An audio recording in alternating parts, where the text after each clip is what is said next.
India के कोलकाता शहर में एक ऐसी दर्दनाक घटना सामने आई है जो पूरे देश को हिला कर रख दी है। जी हाँ दोस्तों, नमस्कार, मेरा नाम है काजल। आप सभी का स्वागत है हमारे इस यूट्यूब चैनल पर। दोस्तों, आज का ये वीडियो होने वाला है कोलकाता में जो मर्डर और रेप केस हुआ था उसको लेकर। तो चलिए आज का ये वीडियो शुरू करते हैं। दोस्तों, ये बात है आरजीकर मेडिकल कॉलेज कोलकाता की, जहाँ उस लेडी डॉक्टर का रेप और मर्डर हुआ था।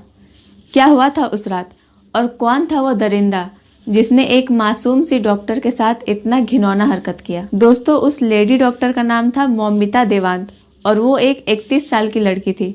वो आरजीकर मेडिकल कॉलेज और हॉस्पिटल में अपना ड्यूटी कर रही थी। उसे 36 आवर का ड्यूटी मिला हुआ था और वो अपनी नाइट शिफ्ट में थी।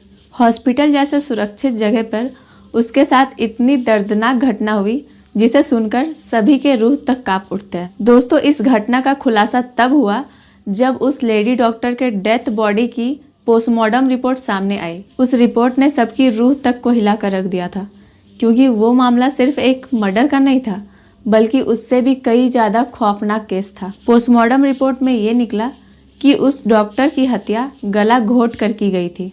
इतनी जोर से उसका गला दबाया गया था कि उसका थायराइड कार्टिलेज तक टूट गया था। हत्या से पहले डॉक्टर ने अपनी जान बचाने की पूरी कोशिश की थी, लेकिन उस दरिंदे ने बहुत ही बेरहमी से उसे मार डाला था। उस लेडी डॉक्टर के पूरे शरीर में इंजरीज थी और प्राइवेट पार्ट में भी। इससे साफ पता चलता है कि वो एक मर्डर का मामला नहीं था बल्कि रेप के बाद किया गया एक खौफनाक हत्याकांड था। हॉस्पिटल के अंदर इतनी सारी चीजें हुई लेकिन किसी को कानों कान खबर तक भी नहीं हुई।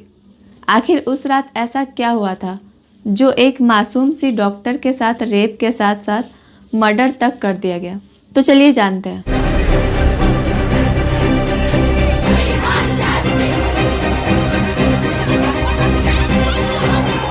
दोस्तों, उस डॉक्टर का नाम था मौमिता और वो एक आरजीकर मेडिकल कॉलेज में अपनी ड्यूटी कर रही थी। उसको 36 आवर का ड्यूटी मिला हुआ था और वो अपनी नाइट शिफ्ट में थी।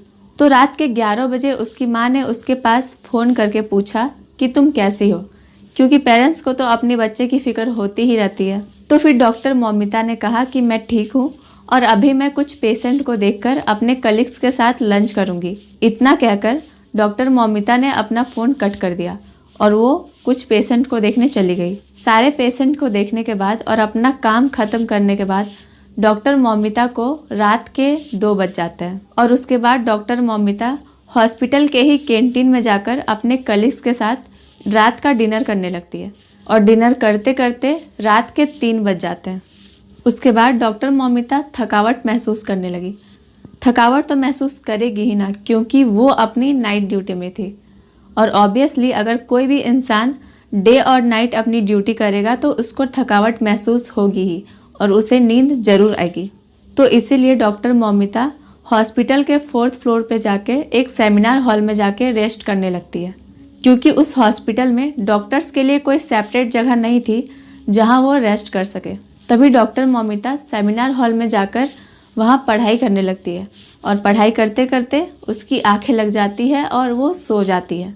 तभी वहाँ एक आदमी आता है और वो पूरे नशे में रहता है और उस आदमी का नाम था संजय रॉय और वो एक सिविल वॉलंटियर था। सिविल वॉलंटियर मतलब वो लोग होते हैं जो पुलिस के अंडर में काम करते हैं और पुलिस की हेल्प करते हैं छोटे मोटे कामों को मैनेज करने में। आपने बहुत सारे ऐसे भीड़ भाड़ वाले इलाकों में देखा होगा कि ब्लू कलर की ड्रेस पहने हुए ऑफिसर्स खड़े रहते हैं। उनका काम होता है कि विदाउट एनी रीज़न कहीं पर भी ज़्यादा क्राउड ना हो। तो दोस्तों, संजय राय को उसी हॉस्पिटल में ड्यूटी मिला हुआ था और वो अक्सर नाइट ड्यूटी करता था। लगभग 11 बजे वो हॉस्पिटल के अंदर आ जाता था और अपनी ड्यूटी करता था और उसे उस हॉस्पिटल की काफ़ी अच्छी नॉलेज भी थी कि कहाँ पे कैमरा लगा है और कहाँ पे नहीं।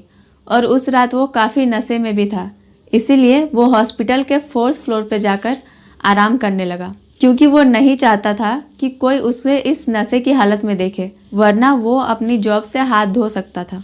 4th फ्लोर में जाते ही वो आराम से सो जाता है।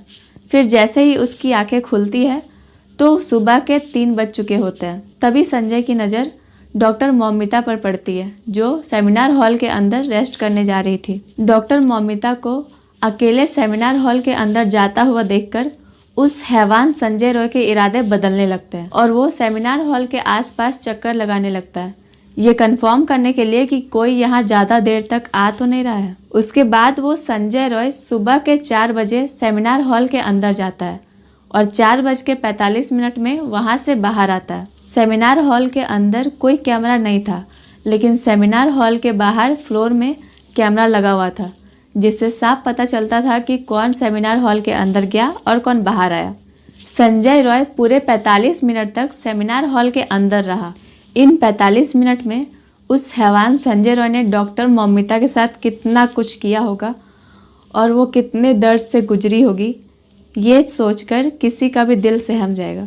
स्पेशली डॉक्टर मौमिता के पेरेंट्स, जिन्होंने अपनी फूल सी बच्ची को इतना पाल पोस के बड़ा किया और पढ़ाया लिखाया और डॉक्टर बनाया, और उसके साथ इतनी दर्दनाक घटना हुई। उनके पेरेंट्स के लिए ये कोई सदमे से कम नहीं है। डॉक्टर मौमिता अपनी ड्यूटी ही ना कर रही थी, आखिर क्या कसूर था उसका जो उसके साथ इतना दर्दनाक घटना हुई। तो दोस्तों, आप लोग कमेंट करके बताइए कि उस हैवान संजय रॉय के साथ ऐसा क्या किया जाए और उसे ऐसी क्या सज़ा मिलनी चाहिए जो कोई इंसान ऐसा करना तो दूर बल्कि ऐसा करने से सोचने से पहले ही उसकी रूह तक कांप उठे।